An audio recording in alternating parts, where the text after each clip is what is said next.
안녕하세요. 현성 기자입니다.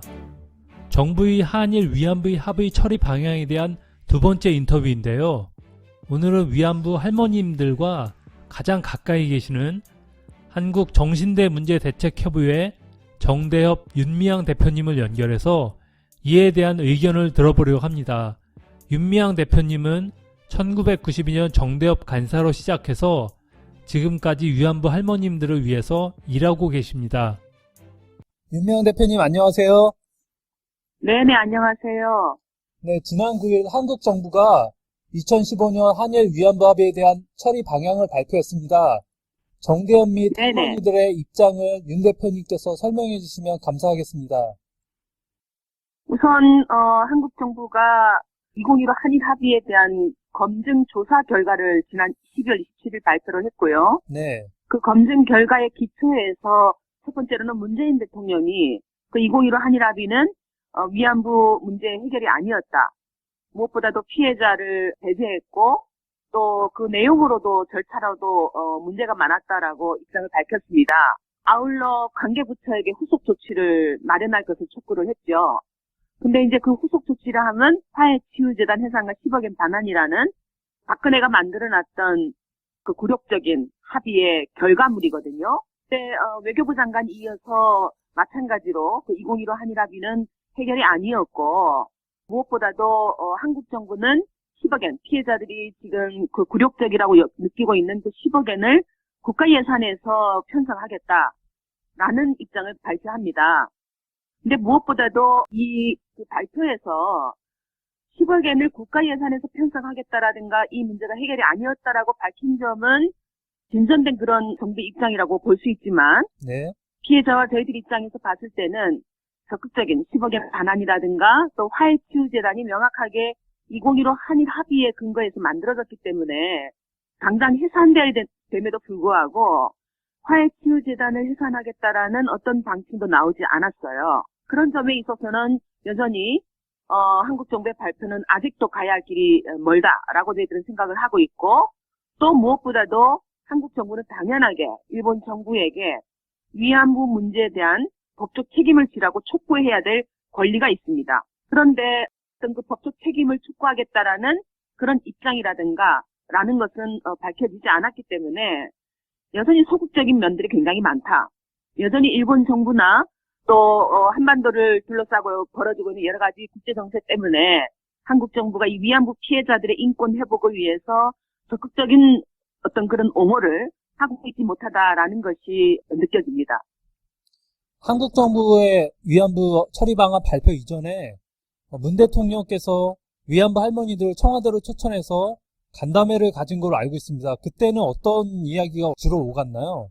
박근혜 정부가 피해자들을 완전히 무시하고 그 2015 한일 합의를 그렇게 일사천리에 그냥 해결해버렸다면 그리고 문재인 정부 같은 경우에는 검증 발표 이후에 지속적으로 외교부 장관은 전국을 돌면서 피해자들을 만나왔고요. 또 대통령은 청와대로 직접 할머니들을 불러서 마찬가지 합의가 그 해결이 아니었다라는 것과 함께 할머니들을 그렇게 무시하고 배제하고 그런 합의를 체결해서 사과를 드린다라는 보듬어줘야 되는데 오히려 그렇게 무시한 것에 대해서 사과를 했어요. 대통령이 할머니들 직접. 네, 그리고 피해자들의 목소리를 경청을 해서 그 할머니들의 요구를 반영하도록 하겠다라는 그런 대통령의 입장이 그날 피해자들에게 전달이 됐고요. 그날 피해자들은 어쨌든 대통령께서 직접 할머니들의 그런 사과를 해준 것에 대해서 감사하는 그런 마음을 표현하기도 했고 그러면서도 동시에 명확하게 화해치유재단은 해산돼야 된다. 10억에는 일본 정부에게 반환돼야 된다라는 목소리를 대통령께 전달을 했습니다. 그러면 위안부 할머니들은 정부의 입장을 받아들이지 못하는 상황이죠? 완전히 받아들이지 못하는 건 아니고요. 네, 그러니까 할머니들은 어쨌든 27년 동안 이 운동을 해왔기 때문에 지금 현재 일본 정부의 상황이 어떤지 다 알고 있어요. 네, 누구보다도 그 현실에서 다 배웠기 때문에 그런 상황에서 한국 정부가 그 2015 한일 합의를 어쨌든 국가 간에 맺어진 합의임을 피해자들도 알고 있고 네. 그런데도 그것은 해결이 아니었다라고 선언함으로써 2015 한일합의에서 이것으로 불가역적으로 또 최종적으로 해결되었다라고 선언했던 그 한일합의를 잘못되었다라고 지적했던 것, 공식 선언했던 것, 이것은 실질적으로 무효다. 이건 우리는 받아들인다라고 피해자들은 역시 생각을 하고 있고요. 한국 정부가 이번에 그 발표에서 우리는 재협상을 요구하지 않을 것이다라고 발표를 했잖아요. 네. 이 부분에 대해서 사람들이 오해하고 있는 게 있는데요.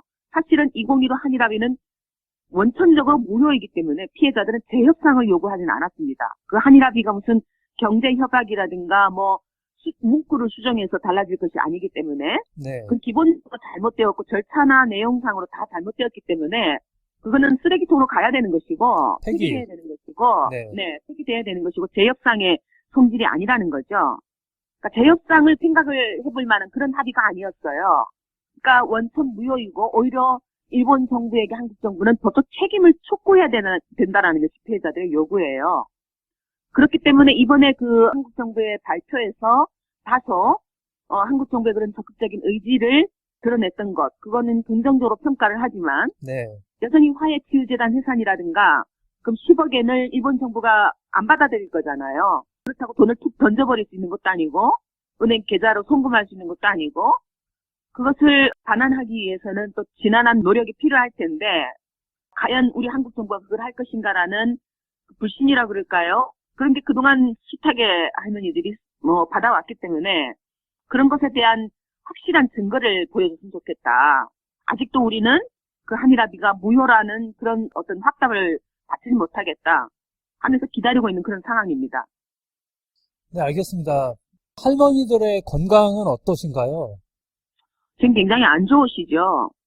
평균 91세가 넘으셨고요. 이제 31분이 지금 생존에 계신 상황인데 할머니들에게는 사실은 내일이라는 시간의 개념이 확실하게 존재하지 않기 때문에 많이 힘든 상황입니다.